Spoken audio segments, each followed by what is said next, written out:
जितनी स्विट्जरलैंड की total population है उससे ज्यादा इंडिया इंजीनियर्स प्रोड्यूस कर देता है। उसके बाद भी रिसर्च एंड इनोवेशन में स्विट्जरलैंड नंबर 1 पे है। इंडिपेंडेंस के बाद से रिपब्लिक ऑफ इंडिया ने 0 नोबेल लॉरियट्स प्रोड्यूस किए इन साइंस। यूएसए ने 100+ कर दिए। ASER की रिपोर्ट के हिसाब से 83% एजुकेटेड इंडियंस एम्प्लॉयबल ही नहीं है। और ये जो सुंदर पिचाई सत्या नदेला की हम बात करते हैं, इन्होंने भी आगे चल के अपनी एजुकेशन बाहर से ही करी है। और ये सारी चीजें जो मैं बोल रहा हूँ ना, इसका रूट कॉज फाइंड आउट करने के लिए हमें थोड़ा सा पीछे जाना पड़ेगा। जब ब्रिटिशर्स हम पे रूल कर रहे थे तो ईस्ट इंडिया कंपनी के सामने 2 मेजर चैलेंजेस थे। एक कम्युनिकेशन विद इंडियन, दूसरा वर्कर्स और क्लर्क्स की बहुत जरूरत थी उन्हें। फिर थॉमस बेविंगटन मैकॉय ने हमें इंग्लिश एजुकेशन एक्ट ऑफ 1835 दिया, जिससे उनके दोनों पर्पस पूरे हुए। पहला, उनको बंदे चाहिए थे जो चुपचाप डेस्क पे बैठे अपना काम करें, क्वेश्चंस ना करें और ज्यादा क्रिएटिव ना हो। Second, communication in English.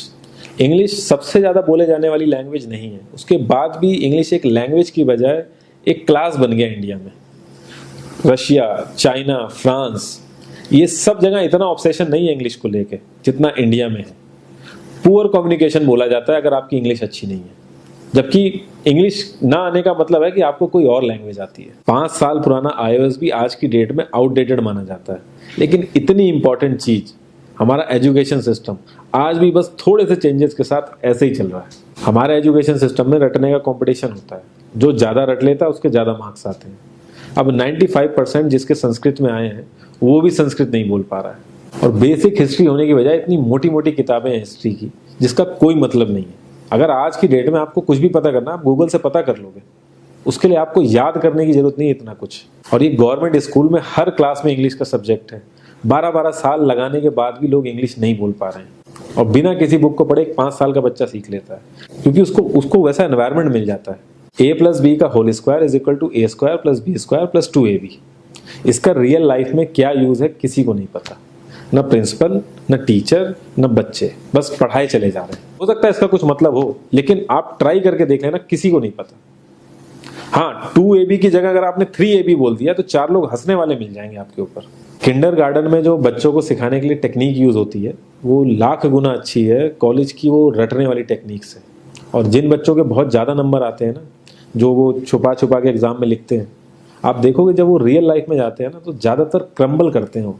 हर किसी को सेम सिलेबस और सेम चीज सिखाई जाती है बिना उसकी कैपेबिलिटी देखे। और क्रिएटिविटी का तो दूर दूर तक मतलब नहीं होता। अब एक लाइन से आप शेर, मछली, सांप, हाथी सबको लाइन से खड़ा कर दो और उनसे कहो पेड़ पे चढ़ो, उनको तो जिंदगी भर यही लगेगा ना कि वो तो किसी काबिल ही नहीं है। और द्रोणाचार्य ने भी पांडवों को उनकी स्किल सेट के हिसाब से उनको चीजें सिखाई, सबको एक ही चीज नहीं सिखा दी। और हमारे एजुकेशन सिस्टम में ज्यादा ऑप्शंस भी नहीं है। सबसे ऊपर साइंस, फिर कॉमर्स, और सबसे नीचे जाके कहीं नंबर आता है आर्ट्स का।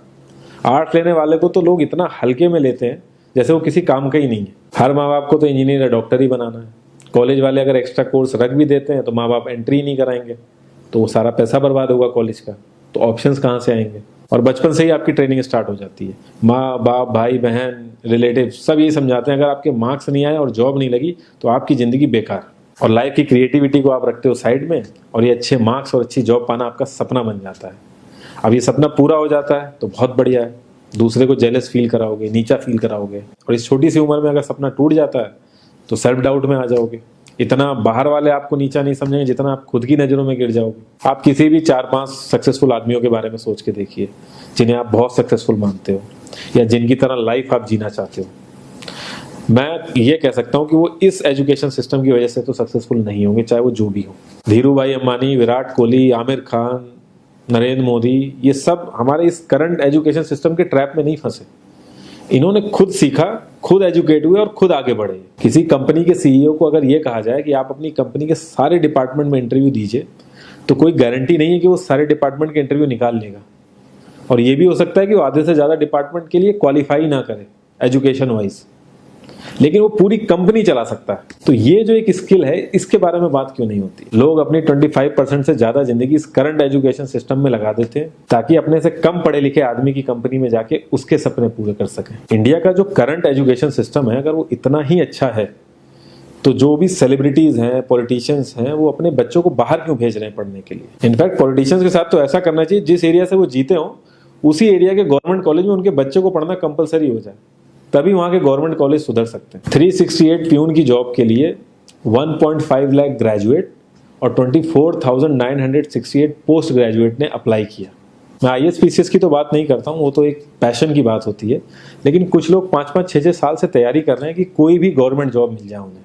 उनसे पूछोगे क्यों ऐसे इतने टाइम से लगे हुए हो, तो वो एक ही चीज़ बोलेंगे कि जॉब सिक्योर है। मतलब आप काम नहीं भी करोगे तो आपको निकाला नहीं जाएगा। ये सारी कामचोरी वाली बातें माइंड में इसीलिए आती हैं क्योंकि हमारा जो करंट एजुकेशन सिस्टम है वो इतना कॉन्फिडेंस ही नहीं देता है कि हम अपनी स्किल के दम पे कहीं जाके काम करें और हमें निकलने का डर ना हो। मैं आने वाले 10 साल की तो बात ही नहीं कर रहा हूँ, अगर मैं आने वाले 5 साल की भी बात करूँ तो टेक्नोलॉजीज में इतना ज़्यादा चेंजेस आ जाएगा कि जो आज हम पढ़ रहे हैं, जिस स्किल पे हम फोकस कर रहे हैं, पता नहीं वो रेलेवेंट भी होगी कि नहीं उस समय। Cloud computing, SEO, digital marketing, ये सब जॉब्स पहले एग्जिस्ट ही नहीं करती थी। हम लोगों को एजाइल होना पड़ेगा, नई नई चीज़ों को सीखने के लिए ओपन रहना पड़ेगा, क्रिएटिव माइंड लगाना पड़ेगा।